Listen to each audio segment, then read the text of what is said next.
Welcome to the Deep Dive. We're here as always to cut through the information noise.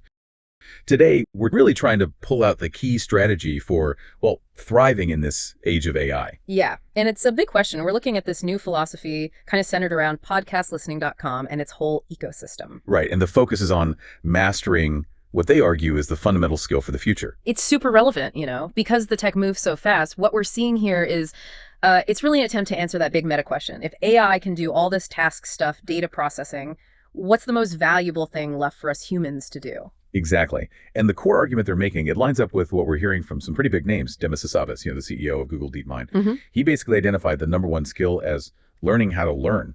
It's the skill behind all the other skills, really. And the sources trace this specific framework back to Mike Hayes. He's got quite the background, a 2-time Peabody Award winner, documentary producer, researcher for NBC for years. So real media and research chops. Definitely. And now his focus has shifted, apparently, to mastering AI in media, marketing, communication. So it gives this whole thing some, practical weight. He's not just throwing theories out there. It seems like he's building an actual curriculum. Okay, so our mission today, then, is to unpack how Mike Hayes suggests we get this skill. How does active podcast listening, plus this thing they call ChatGPT networking, how does that become the key? The key to unlocking what they're calling AI marketabilities. Basically, the skills you need to work with AI, not just, be replaced by it. Right, the essential modern skill set. And it kicks off by asking us to rethink something we probably do every day without much thought. Okay, let's get into that first big concept then. Redefining podcast listening. The sources are really clear here. Listening shouldn't be passive. If it is, you're just consuming. You're not actually learning. Precisely. They call it interactive learning. It's framed as a deliberate mental workout, training your mind to take in these complex streams of ideas. Like from a podcast. Exactly. And not just hear them, but connect the dots, maybe dots you didn't see before, and then turn that knowledge into something useful, something they call actionable communication. That sounds pretty demanding, actually. How does that work in practice? Say I'm listening on my commute. How do I shift from just hearing stuff to this interactive learning? Well, the key, according to these materials, is immediate reflective engagement. They even give an equation. Podcastlistening.com. Learn how to learn. Okay. And it's based on this pathway. Hearing needs to become learning. Learning needs to become connecting ideas, and connecting leads to, creating a better future together. That's the big picture. So how do you do that? In the moment. You have to pause, even mentally, summarize what you just heard, integrate it. The moment you hear a key idea, the sources say the learning mind should ask, okay, how does this apply to me? And maybe even, who do I need to share this with? So it's that immediate translation of input into potential output. Yeah. It's like training your brain to synthesize on the fly and then think about how to use it constructively. You got it. And this leads right into the practical skills they say are needed for this human AI connection stuff. It's not just theory. They list 3 specific skills. What are they? First one is learning how to use, and this is their term, ChatGPT networking communication. But the key is using it to deepen relationships, not replace them. Okay, hold on. That's a big claim, isn't it? Yeah. Deepen relationships using AI. Doesn't that just add a layer of, fakeness or distance?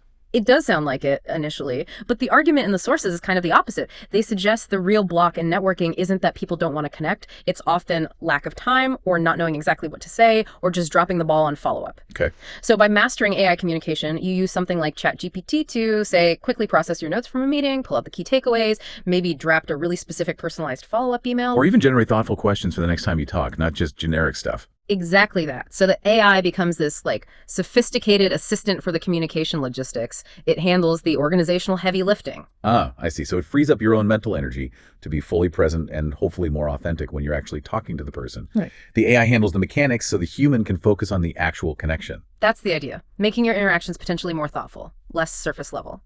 Okay. The second skill they highlight is mastering AI-driven storytelling for influence and building trust. So using AI maybe to help structure your message, your narrative, so it connects better. Yeah, basically. The material points out that even current AI models are pretty good at understanding narrative structure, different ways to frame things, maybe even tailoring it to who you're talking to. Right. So humans can use that power to refine their own stories, make sure their message is clear, lands effectively, ethically, and that clarity and maybe emotional resonance helps build trust. Okay, that makes sense.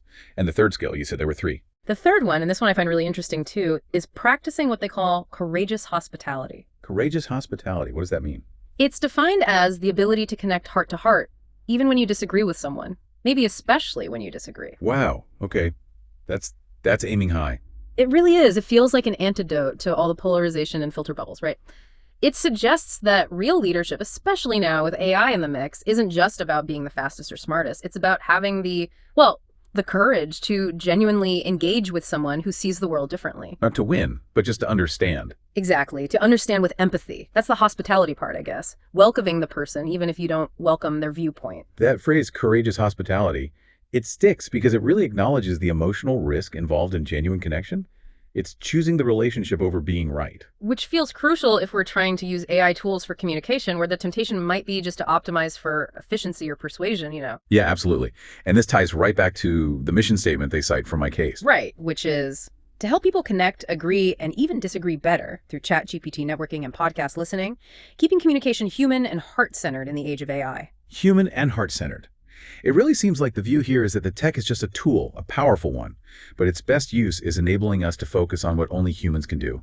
Empathy, courage, real connection. That seems to be the core philosophy. Okay, so if that's the philosophy and the individual skills, relationships don't happen in isolation. Section 2 of the material looks at how this applies to networking in 2 different arenas, digital and physical. Yeah, that synthesis is key. The program seems designed to bridge both worlds, arguing you really need both for success today. You need influence online, but also connection in your actual physical community. Makes sense. Focusing only on digital can feel abstract, but only focusing locally might limit your reach and impact. Exactly. So they outline specific tools or platforms for each. On the digital side, there's the ChatGPT networking stuff we talked about, focusing on that professional communication skill. And they also mention AILocalSupport.com. What's that about? AI local support seems aimed at making the connection between these high-tech skills and real-world economic impact.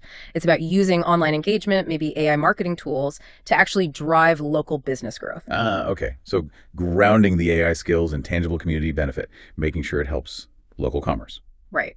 But then there's the pushback against living entirely online. How do they ensure people actually connect offline? Good question. What's the mechanism for that? That seems to be the role of lovelocalnetworking.com.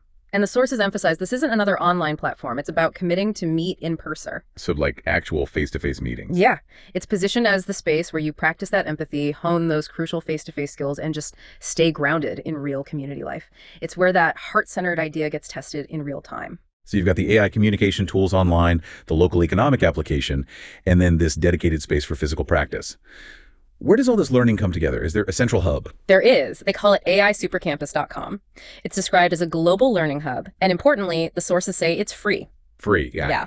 And it acts the place where everything gets synthesized. It delivers the training on communication mastery, the story-based learning techniques, the creative AI education. It ties together the lessons from both the digital tools and the offline local interactions. It feels like a structure designed to tackle that tension between, digital speed and human depth. But let's zoom out again. What's the big idea driving all this? They talk about radical abundance networking. Right. This is the underlying mindset shift they're pushing for. It's presented as the direct opposite of traditional scarcity thinking in business. The old zero-sum game, where if I win, you have to lose. Exactly. Radical abundance networking is defined completely differently. It's a mindset, a belief system, really, where sharing your ideas, your connections, your stories, even your opportunities, it actually multiplies the value for everyone involved. How does that multiplication happen? What's the mechanism? Connection is the mechanism. The idea is if you share something you learned maybe from that active podcast listening and someone else combines it with their knowledge or perspective, the result, the synergy is way more valuable than just the 2 separate pieces of information. So collaborative connection isn't just transactional. It's viewed as an exponential growth engine. That's the core belief. Sharing creates more value. It doesn't deplete it. Okay, so if you, the listener, actually adopt this whole approach, the active listening habit, the reflection, the connecting, what's the payoff? What are the concrete outcomes the sources promise? They break it down into 3 main benefits. First, pretty straightforward. You learn faster. Because that active reflective practice just trains your brain to process information better. Essentially, yes. You get better at absorbing, organizing, and retrieving information. Second benefit. What is it? You build stronger relationships. This flows directly from practicing that authentic conversation, using the AI tools for more precise and thoughtful communication, and, crucially, applying that courageous hospitality idea in your interactions. Okay, learn faster, build stronger relationships, and the third outcome, the ultimate goal. You unlock creativity and prosperity. And this happens, they argue, because you're consciously blending the speed and power of AI with uniquely human things like wisdom, empathy, and that heart-centered connection. It's like the ultimate hybrid intelligence model. That seems to be the aim. So this whole ecosystem they've described, podcastlistening.com, ChatGPT networking, Love Local networking, AI local support, all feeding into AI Supercampus. It's all engineered to build these AI marketabilities. It really sounds like a comprehensive curriculum for navigating our current world. That definitely feels like the ambition. To kind of wrap up the core idea, the The program wants to help people stay grounded, stay connected, and stay creative in a world that's changing incredibly fast because of AI. By teaching them to use tech to listen better, communicate with courage, and build bridges through shared learning and discovery. Exactly. They position it as this meeting point. The great discovery of AI meets the future of you. It's quite a statement. It is a compelling vision. Yeah. And, it brings us right back to that really powerful concept they introduced, courageous hospitality. Given how much they emphasize connecting heart to heart, even maybe especially when you disagree. Yeah. It makes you wonder, doesn't it? How does mastering that fundamental human skill change how you should even approach using AI tools like ChatGPT for something like professional networking? That's a great question to leave people with. You might think AI is just for summarizing notes or drafting quick replies, optimizing for speed. Right, the efficiency play. But what if mastering empathy first, mastering that courageous hospitality?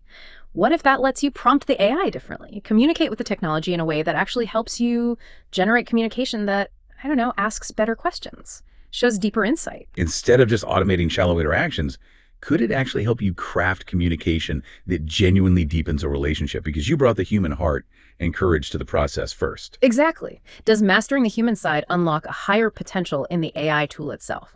Definitely something to think about. Food for thought indeed, especially as we navigate this world where AI can mimic communication so well, but maybe only we can supply the actual courage and the heart behind it. Thanks for diving deep into this with us today. Always fascinating. My pleasure. We'll catch you next time for the next deep dive.